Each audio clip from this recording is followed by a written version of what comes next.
Hello, everyone. Welcome to the newest podcast about kayak bass fishing in the nation. If you're here to talk kayaks and kayak fishing, you're in the right spot.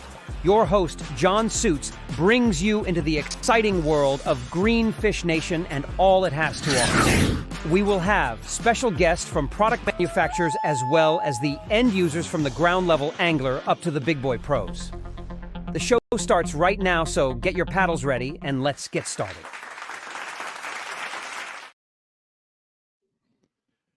Hello, guys and gals and fellow kayak maniacs. I'm your host, John Suits of Beyond the Paddle. Tonight's show is going to be brought to you by Under Armour Outdoor Clothing. We want to thank them for that. Without my Under Armour hoodie that I have on right here, have worn for about 10 years, I would not have been able to train dogs or do the amount of fishing that I have in the level of comfort that I'm able to. So I want to thank the guys at Under Armour for that. Guys, we have a very special guest tonight from WM Lures. Mr. Bill Pennington is going to be joining us here in just a little bit. So I want to thank him for being on the show. Bill has been a lure and bait maker for quite some time, specializing in soft plastics for both salt and fresh water. We'll go ahead and bring Mr. Bill on the stage. Bill, I appreciate you being here tonight. I'm sorry we missed you last week and that you were under the weather, but I'm so grateful that you are feeling better tonight. Thanks, man. I feel better. I don't know if I sound better, but I'm getting there. Hey, it just takes baby steps to get over it, right? Yep, absolutely. It went through everybody in our house, got it. So, I'm the last one hanging on. Hey, there you go. Save the best for last, huh? Exactly. So tell us a little bit about your bait business, Bill. How long have you been making baits?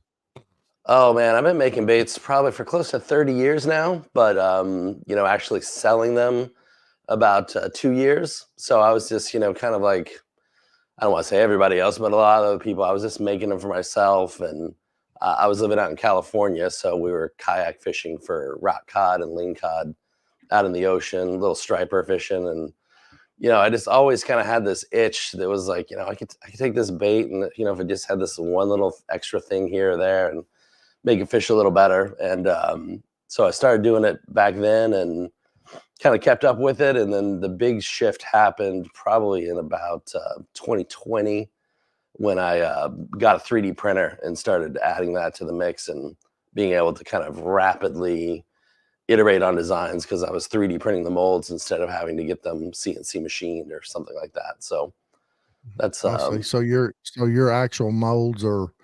3D printed for your injection molds? Yeah, I 3D print injection molds mostly for prototyping. So they don't really work well if you're trying to do mass production. I still get aluminum CNC molds for all that stuff. But what it lets you do is, you take a design on the computer, right? This is all done in CAD, and you make a few tweaks here and there. A couple hours later, I can have an injection mold done that I can shoot with my hand injector, go pass it out to a few folks, test it out, see how it's working, make a few additional tweaks here and there. And then once it's finally kind of finalized, I can say, okay, like I'll send it to my machinist and he'll pump out some CNC molds for me. Oh, well, that's cool. Well, I've got a few of your baits here, and we'll just kind of look at those one by one, and you can kind of explain. Now, that looks like a flipping bait, man. That looks like a monster. I'll tell you. I bet that's a good one. Got lots of bumps and curves, and gives it lots of good action. Looks like. Yeah, that's the BioCraw, and so I should have had one over here because it's a crawl that I wanted to make that I fish a lot of shallow water, a lot of grass, a lot of lily pads. And so that bait is actually kind of asymmetrical, two-sided. So the bottom is flat and the top part you can see there is rounded over. So if you're flipping it, you can throw your hook in through the flat side and bring it up through that middle slit, and it's way weedless, like super weedless. And if you flip it over and fish it where the bow is on the bottom and you retrieve it, you can actually ride it like a topwater almost. So it's super versatile from that standpoint where you don't really have to change out. If you want to go more topwater, with more action, you can just throw out and do a straight retrieve, and it's almost like a toad or a frog in that sense. But you can also just kind of flip it, and it has great action and fall as Okay, well. so the way it's setting right now, it looks like you have a recessed hook slot. Or is that what you? Yep, there's a recessed hook slot in Okay. there. So I'm looking around because I'm like, I usually have Okay. about 50 of those things all laid around, but I don't have Okay, much so space. but on the other side, what does the bottom side of it look like? Is it smooth or? Bottom side is completely flat, and it's got just a Okay. few little ridges in it. So it's it moves the water just a little bit, but when it's falling, it falls, and you get more of a side to side shake because it's a lot Okay. flatter. All right. Okay. Well, that's pretty cool. So, and you said it works like a toad as well. And what was that called? The bio That's the crawl? bio crawl, yeah. Okay. All right. And this worm here, I like the looks of that too. That looks like that'd be real good to fish on a shaky head or even like I mean, just Texas rigging it or a drop shot. And you could pinch that thing off at any length that you wanted or whatever on in between any of those bubbles. And that looks like that'd be a great bait too. What's this called? That's the whipworm. So it gets really, really narrow in the tail, and the kind of design behind that one was exactly like I said, drop shot or shaky head. I'll throw them on a Ned or whatever. I've actually thrown them on a chatterbait trailer, and it's pretty interesting Oh chatterbait yeah, I trailer bet too. that But that is, yeah. yeah, and Yeah, we'll so take another look at that. So, it's 6 inches, but I would say it fishes a lot smaller. So it's like a finesse drop shot, power shot, because you get the link there, so you get a lot of water movement, a lot of action, but it's small enough to where you're not, it's more of a finesse yeah. presentation. So you kind of Okay. get the best of both worlds, because if you throw like a little, the classic TRD on the Ned, right? It's not moving a lot of water, but Right. this one moves a lot Yeah. of water, but it's also a much smaller profile. So yeah, that thing Yeah. kills on drop shot. When I'm not catching anything, I throw that thing on a drop shot, and it's fish on pretty much right after that. Well, that's pretty cool. Now this is a interesting bait. Yeah, that's a new one What, we're just coming out with. I think we're gonna call it the Thing, and it's kind of what I would say classic, almost like a poop bait is what they call those guys, right? So I actually got one here. So it's big, fat, and round, and okay. it's got some really deep cuts on both sides, and then I wanted to call it the Airman, those guys they have at the used car dealership. Yeah, I was thinking that looked like That's what it looks yeah, like there. something like So, again, yeah. It killer on almost the looks like Ned. an alien. Yeah, Yeah, for sure. Yeah, I'm yeah, terrible at coming up with names for these things, so yeah.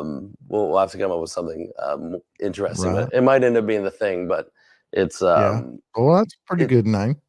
yeah, it's pretty cool because when I started working on this bait, I was Texas rigging it, and then you kind of pop it up off the bottom, and it has super erratic flow through the water. So it darts and dips and does all kinds of crazy things. And then when it's just Yeah, sitting there, right, the little air guy, he goes crazy. So you kind of get the best I of both see. worlds. You get some super erratic darting action, and then if you want to dead stick it, it'll sit there and kind of act like a really good So you could attractor. also fish that weightless on a Texas rig and kind of twitch it along the top. Yep. There's a bait back in the 80s, and I haven't seen them in use, but I used to fish them at Lake Fork, and they were basically shaped like that, but they didn't have the little airman at the end, and they called them a water weenie. And it Okay. had a slot in the bottom, and it had a short slot in the top where your hook went through. And basically, what it was a version that was weedless of the Zare spook. And Okay. I could see that having a lot of action like that as well. Yeah, for But sure. yeah, that's a very versatile bait. You've put a lot of thought into these. That's an Yeah, I try to, interesting bait for not sure. have one trick ponies, right? So, Right. you can rig a lot of different baits a lot of different ways, but I at least try to put some thought into the design of like, okay, it's just not a pitch and bait, or it's just not a drop shot bait. You can use it in a couple of different Right. ways depending on what you're doing. Yeah, that's pretty cool. You can just change up your technique without actually having to change the lures. That's pretty cool. Now Yeah. this little booger here looks like he fell for some type of a swim bait. Yeah, that's a little what we call the Taddler, and that's my business partner Brian. He's in Michigan, and this is a design he came up with, and that's the free fall fry. The one the little bluegill Okay. had is a Taddler. So it's funny because we called it the Taddler, but it's my partner Brian like yells at me all the time because it's a copiapod, which is some kind of thing he dug off the internet that's some ancient protozoa or some kind of crazy thing. I don't even know. See, But and is that the picture that's up now? Is that on the yeah, outside of his mouth? that's it on the outside Okay, of the and you mouth. said Yeah. that was the Taddler. Yeah, it's a Taddler. Okay. So panfish, he does a lot of walleye fishing. He does a lot of trout fishing with not fly gear, with spinning gear. And so that's what they use that for up north. I get crappie and bluegill on it. I've actually caught a bunch of bass on it too. Not giant bass, of course, but a lot of little 1-pounders on that thing. And yeah, it's a great little bait. It's that tail has a nice little wiggly action, and it also does a lot of darting movement as well. So, especially in the heat of the summer, if I'm out there fishing a creek or something, I'll throw that on there and mess around with some bluegill for a while and little bass and stuff. It's a great lure for that stuff. Yeah. Well, I could see that working in a lot of different things, especially there's different, there's a million different ways to fish anything you put together, but I could see that working on, especially real finicky bass for those people that fish with forward facing sonar, if they wanted to put it on a hover rig or something like that, it being small enough for that, but having lots of action. So that's pretty cool. And this I think this is the last photo you sent me. What'd you call this one? That's the free fall fry, and it is the forward facing sonar bait for sure. I don't have forward facing sonar, so I just fish it on a drop shot or a Ned. But it has a tail that I designed very early on, one of the first baits I really designed on the computer and with the mold. And it was kind of scratching one of my little OCD itches, right? You'll see a lot of baits with a similar profile and they have the little pin tail on the end. And it just always kind of annoyed me that, fish don't have pin tails, so they have actual tails on the end. So I stuck that tail on the end and I fished it, for redfish, caught a bunch of redfish with it, and kind of sat in the back of the closet for a while. And I was out fishing for bass one day and I was like, wait, this thing looks like it should fish for bass really well. And I threw it on a drop shot, and I probably caught 30 fish that day, and it was crazy. It was kind of like, whoa, this thing really works. And I have a video on it on my channel and with some underwater footage. And the thing with the tail is it weights it down, so as you're jigging it, it really gives it a really good up and down kind of rebounding action on the tail, and you get a ton of action there. So that's like one of my favorite baits I've made. Had a couple comments here. Really nice lures, and those lures look awesome. Thank you for your comments. We appreciate that. I know Mr. Bill does. I do as well. So this tail almost looks like the shape of a guitar, like a 6-string guitar funny. almost. Yeah, that's pretty cool. It spent life as being called the fiddle fin for a while, and then somebody called it a guitar or something, and then So I guess that tail being a little narrower at the top and wider at the bottom, it kind of gives it a little bit of a kind of a swinging action as it goes through the water. Yeah, so if you're drop shotting it, you're just wiggling up and down, the extra bulk on the end of that tail really flows it up. If I'm fishing saltwater, I almost fish it like straight and just jig it. And that tail, since it's a little flatter on the bottom, gets a really tight wobble to it. So when you're popping it shoots up, and you get a much different than a traditional paddle tail. It's usually going to womp back and forth in kind of a big, I'll call it a womping motion. That's the technical term or not. Womp, womp, womp, yeah, you get. Hey, it isn't fishing if you say so. Exactly. It gets a super tight, like I don't know, like a bzzz, like a little bee buzz there. And Oh, yeah, I mean, I see. I crushed some redfish and flounder on that thing, That's and cool. That's that's cool. kind of what So I it's like to do very as well versatile. is bring those disciplines together. You know, there's Mhm. saltwater anglers, especially redfish and trout fishermen. I think, you know, we in general are light years behind the bass fishermen in terms of bringing different styles of baits to the forefront for that kind of fishing. And there's a few little things you can bring back from those different disciplines to the bass world. So, and I do a lot of offshore fishing, jigging, and so I try to bring stuff there as well. So Well, that's that's cool. I'm gonna have to check those out. Do you have a website where people can purchase those baits at? yeah, wmbio.com. WMBayou.com. Yep. All right. Well, y'all check that out. WMBayou.com. And drop Mr. Bill some cash on there, and he'll send you some baits, and you can get a hold of some of these original, awesome looking baits. If you guys have noticed, there's nothing on here that we've showed you that you've seen anything like anywhere else, at least not where I have. But anyway, you, like you said, you do a lot of prototype bait making and are making your own molds by 3D printing and then having them CNC'd into production molds. That's a pretty cool process. You know, we're talking about things that are ever changing in bass fishing.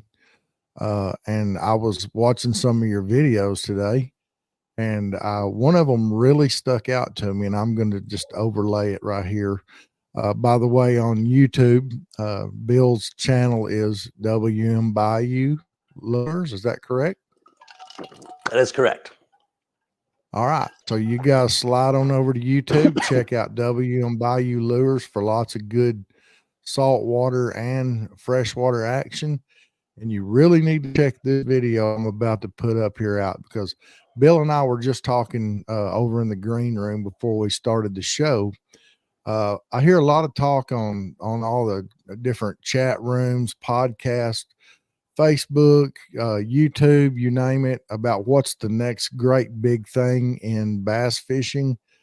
And it always reverts to some type of new live sonar or some type of new electronic gadget for finding or seeing fish live in action. I personally think, and this video that I'm about to show you the title to and everything, I'll give you my scoop on it. I think the world of artificial intelligence will play the next big role in fishing in general, no matter if it's freshwater, saltwater, what. And it was ironic that I clicked on this video right here. AI plus bass fishing equals secrets, that Bill produced. Guys, I'm going to encourage you to go watch that video. And as you said in the video, Bill, it's kind of a nerdy thing, but you know, I think you're right. I have been a firm believer in this for several months now, about AI becoming a very integral part of the future of bass fishing and tournament fishing, especially. So give us your thoughts on that. Yeah, I think it's you know, when I was super serious about really keeping track of what I caught, you know, back in 90s or whatever, right? We kept logbooks and, you know, we wrote down dates and things like that. And there might be things that we were missing at the time because we didn't have phones, like barometric pressure or, you know, wind speed or direction or something like that. And, you know, that all that stuff is now readily available to us. And when you get a large enough data set, you can start really using AI to interpret it and make some really fundamental decisions about where you should go fish that on a given day with these given conditions. And so if you look at, the apps like the Tourney X folks, the Fish Angler, these apps that people are uploading pictures, they're from a single picture, right? If I just take a picture with my phone, generally speaking, I know exactly where that photo was taken because it's GPS tagged. I know exactly when it was taken. And just from those 2 bits of data, I can then bring in all of this other data about that location, from the weather to the wind to the moon phase. If you're on salt water, what the tides were doing. And once I build up a large enough data set, I can go and just say, hey, where should I fish tomorrow? And it can go look at the forecast and say, hey, well, given these conditions, like the bass are gonna be suspended in 35 feet of water because that's where most people caught their fish, given these conditions. And so if you look at it with forward-facing sonar in the electronics manufacturers, it's what guys are doing now is they're putting out their sonar and they're just kind of slow rolling around the lake looking for bass. But if I can just say, hey, they're going to be 30 feet of water, here's the topo map of the lake, here's the 5 spots that are 30 feet or more, just go there and see if the fish are there. They should be there, but you can just go directly there. You don't have to go around the lake. And so, I think that's coming. Yeah, I was watching. I think it was on. It was a advertisement for What was it? ChatGPT. ChatGPT. Yeah. Yeah, and one of the examples that they used was, how do I catch bass on Caddo Lake? Mm-hmm. And then they've 7 examples. Soft plastic are good on Caddo Lake, and colors 1, 2, and 3. Fish early and late. Some of it was generic information. Everybody knows that generally you're going to catch more fish early in the morning, late in the evening. That's common knowledge, but everybody might not know that watermelon red or June bug are good colors on a certain lake or certain time of year, or what type of structure to fish. Of course, on Caddo Lake, if you've ever fished Caddo Lake, there's only about 17 million cypress trees. And literally you could probably walk or grab from tree to tree from one side of the lake to the other and never get your feet wet as long as you stayed on the cypress trees. That's how thick they are. And then, they've cut channels through there for boats, and, and the bayou runs through there and all that. But, it was like use a yellow spinner bait, or around the cypress trees, or, certain colors. It had some very specific information, but some of it was generic, common sense type stuff. But, used to, like you said, we either kept a logbook or you kept it up here. You remembered, last time I fished here, I did good on so and so, and the conditions were, yada yada yada. But anyway, I think that is a very interesting thing that's coming up in bass fishing. Do you have any other thing you want to talk about as far as your YouTube channel goes, or anything like that? Or have you got any top secret baits coming up that we might get a sneak peek of, or a little mental glimpse of? Yeah, the thing is one that I showed you earlier that's not out yet. You can't buy it yet. So I have the mold is in the machine shop right now, so it's getting made, and that's one I really like. During testing, there's times you're throwing a lure that you don't catch anything, and every time I threw that lure, no matter what was going on, like, it got hit. So I think I'm pretty proud of that one. So so that's good. I might need to test some of those out for you. I'll be sure. I'll send you some, man, for sure. Yeah, absolutely. They're catching some of those Lake Fork monsters. I'll sure throw one on the hook for you. Absolutely. Yeah. I think, the other thing on my channel that your viewers may or may not find interesting is I try to really share information about the lure business in general, and, some stuff that might be rather boring to a lot of people, but is information that's not out there readily available, like things like, where do you get your bags made and how much does that cost? And, Do you Right. need UPC codes and things like that? So if you have anybody that's interested in getting in the business, I try to share all that information as well, because one of the things that I kind of really don't like a lot in the fishing industry doesn't seem to be as bad as some other industries, but people just don't share knowledge, right? Like if you look at the state of the industry today, it's very, very top heavy, right? There's like two or Yeah. three mega conglomerates that run every bait business in the States pretty much. You have one or Yeah. I two think a lot guys of that are people out there. don't realize that. Yeah. And, Yeah. it kind There's, of, go ahead. yeah, it kind of crushes innovation, and they just basically see what the Japanese are making and then bring it over here, and it also I think it really hinders the creativity going on. In America, we used to be the creators of all these cool baits and things like that, and that's largely gone over to Japan. And over here, everybody that runs all these lure companies are just cranking out the same old stuff, and it's I want to kind of rebirth, if you will, the American lure maker, and get us from in our garages to compete with the big boys, because very, very few people make that jump. I think Sixth Sense is probably the one that's closest right now. They're pretty good. Yeah. Mm-hmm. So privately owned, pretty good size. So Yeah. I share a lot of that Ryan, information as well. Yeah, Ryan Murphy here says packing is his biggest battle on pricing, because it's something that just gets thrown away. And Yeah. he makes a lot of hard baits and does a lot of custom glide bait painting and that sort of stuff. And I mean, really and really, it's probably more so in his case, because you don't keep a package that a glide bait comes in. You put it in your tackle tray or whatever. Yeah. Personally, myself, when I get a bag of soft plastics, I like to keep them in the bag they come in, because I've got like big tackle sacks, that have like all my brush hogs or all my flipping baits or all my different type of baits in there. So I could see, getting a little more use out of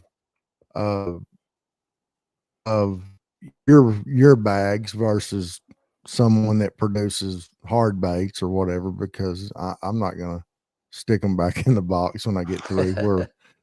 Where the worms, like I said, I use the original packing. So, Yeah, and it's tough what's your because there's thoughts on not that? really anybody in the States that makes that stuff anymore, right? Like, there's literally no one in the United States that makes the screen printed plastic bags for soft plastic lures, or if you want to put hard plastic lures in there or whatever, that Yeah. just doesn't exist. So you have to order them from overseas, and then you have to order, I think my minimum order quantity was 10,000 when we did a run. I've Yeah. heard now they've gone down to about 5,000, and they don't cost a Okay. bunch. I mean, they cost maybe 10 cents, but now I got 10,000 of Right. them.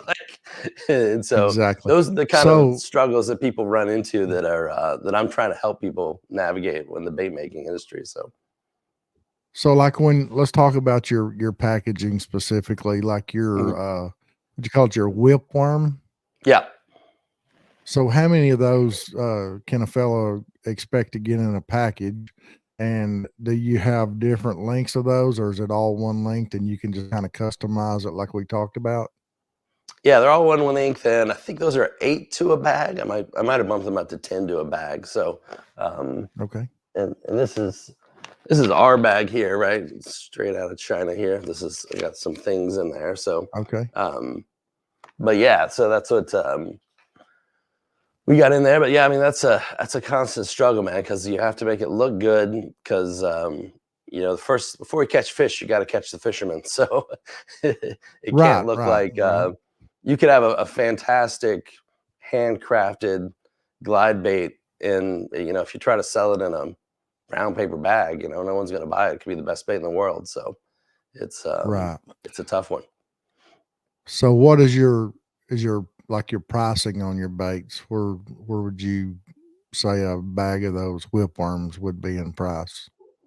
Yeah, so I try to keep things under about $6 a bag. They go anywhere between, I think I got some 4.99s to about $6. If you order directly on my website, if you order 30 or more, I'll give you free shipping. And Okay. that's another thing that's tough in the lure industry is that it costs me whether I ship you one bag or if I ship you 5, I think bags is a breakoff point. It costs me the same amount of money to ship it to you. So to get this to Right. you is Right. $4, cheapest way I can get it to you. Right. So it ends up being Yeah. another tough deal. It's like I could charge $4 a bag of lures, and then you get $4 in shipping, and you're like, oh man, that's Yeah. it gets a little out of whack. You're not gonna gain any ground very fast doing that, No, huh? absolutely not. So yeah, Yeah. so I try to incentivize people to buy a few more bags than one, and because it works out for them as well, because it keeps their price down Right. per bag. So Yeah. Okay.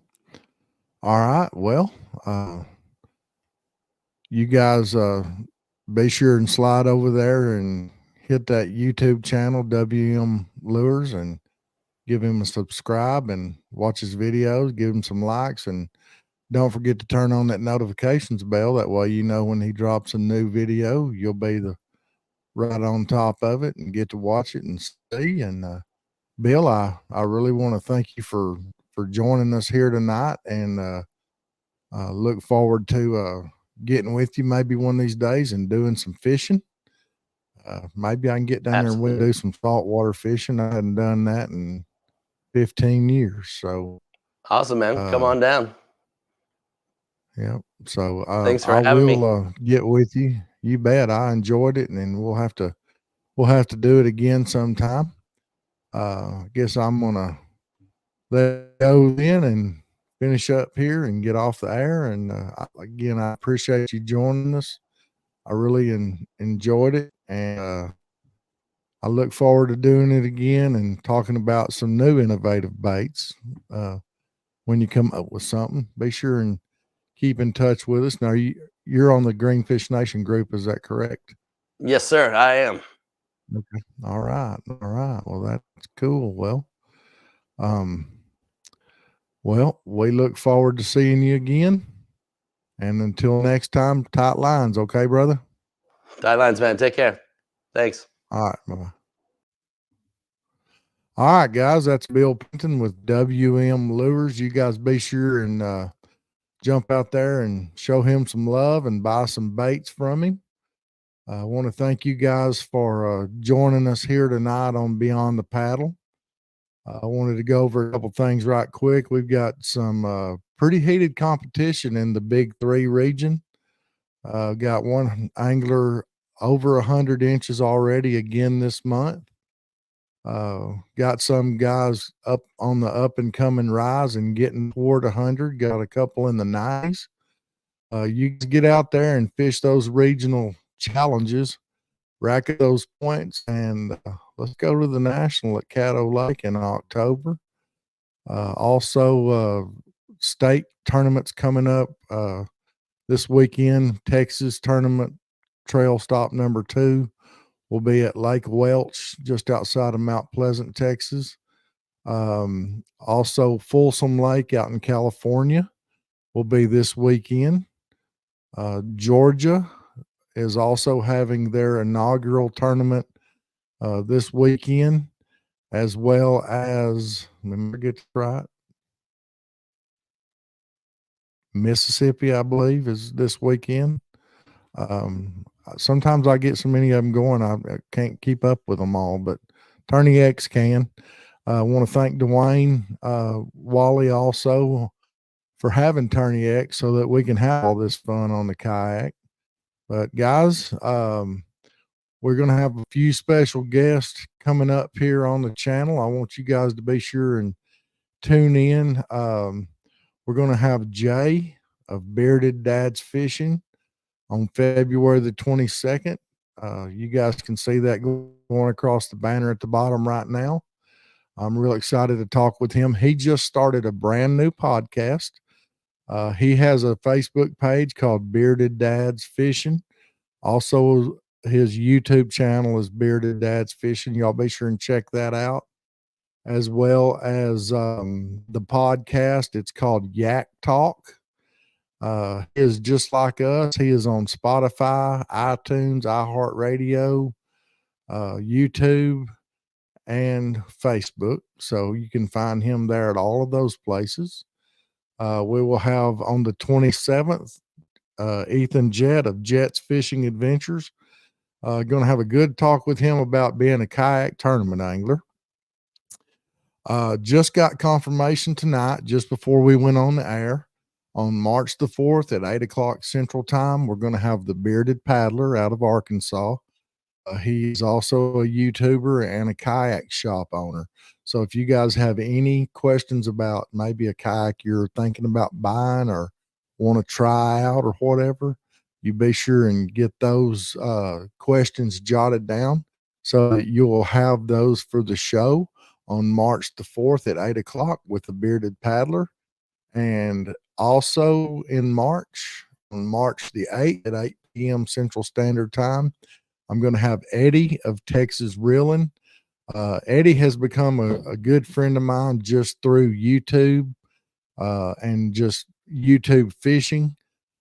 He is a bank boat, kayak, two-man boat, bass boat extraordinaire. Eddie fishes for everything from drum to black bass, catfish, crappie. He does it all. He has great content. He has a great following on YouTube. So you guys be sure you stay tuned and tune in for those editions here on Beyond the Paddle. I really want to thank Mr. Bill Pennington again for being here tonight with WM Lures. So until next time, guys, I'm John with Greenfish Nation. I want to thank you from the bottom of my heart for tuning in to Beyond the Paddle. And I want to wish each and every one of you guys tight lines. Thank you again for joining our podcast. We appreciate your continued support. Don't forget to subscribe to us on YouTube at Bass Fishing with Greenfish Nation. Check us out on Facebook at the group Greenfish Nation Kayak Tournament Series, Trails and Challenges. We can also be found on Twitter, Instagram, and TikTok under the handle Greenfish Nation. Thanks again, and until next time, I'm John, and I want to wish you tight lines, guys.